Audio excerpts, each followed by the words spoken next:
İsa bala, nətərsən? Yaxşıyam. Bayramını təbrik edirlər. Necə belə bayramlara Sağ çıxırsan? olun müəllim. Belə böyük sənətkarlardan olasan, musiqi məktəblərindən, musiqi kollejindən səsin gəlsin. Hazırlıq ev tapşırığına, bugünkü yox, keçmiş ev tapşırığına görsətməyim, yoxsa görsətməyim? Ben göstermeyeyim. Buyur, numaramı qaldır görüm. Elə yox, elə yox, elə yox. Ay, sağ ol. Bitir molumuzu salıyorum.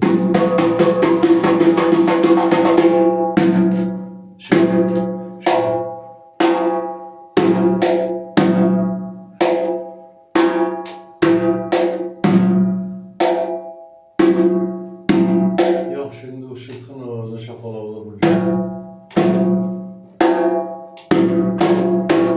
Hadi bak. Allah. Öpürüm sana. Sağ ol. Bu bizim üçüncü dersimizde. Sağ ol. Ay sağ ol. 3 derste 3 tane ritmi.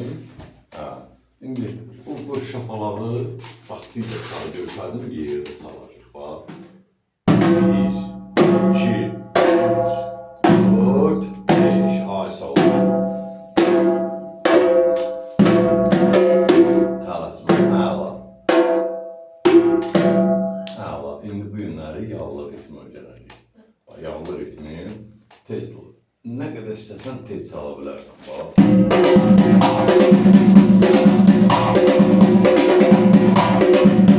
Biz bunu alırıq. Tələsmə. İsə bala bax. Bölüyorum.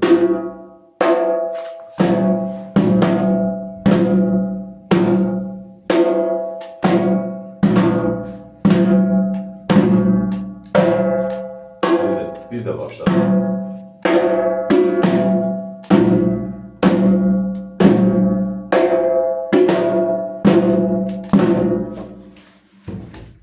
Budur bana. Sağ ol. Hoşuna geldi. Eşyanın gözden olsun. Öpürəm səni. Sağ ol. Çok sağ ol. Evdən mənim yaşayış yeri Cənuda şəhərində görüm, mən kişiyəm. Görüm, bunu qoydaysın. Bu qoyduğumuzu Allah saklasın. Elibala məktəbi gəndə budur bax. İstedad. Valla. Çox müəllim deyir ki, nə yox, körpə ilə belə işləmək. Var, var. Var. Onu o uşaqdan onu tələb eləmək lazımdır. Onu çıxartmaq lazımdır o uşaqdan. Yoxsa uşaq olanda olar ki, hamımız uşaqkən öyrənmişik. Eldən müəllimi yaşayış yeri Gəncə şəhəri iş yerimizdən Miyolçalar Mədəniyyət Sarayının qapısı xalqın balalarının üzünə açıqdır. Biz hazırlıq qəbul edirik. Nəyi biliriksə də tələbələrlə paylaşaq da, tələbələrlə paylaşaq. Ha? Fəri. Ha, işte böyle olun. Ay maşallah. Ay maşallah. Kesidə bilərsən.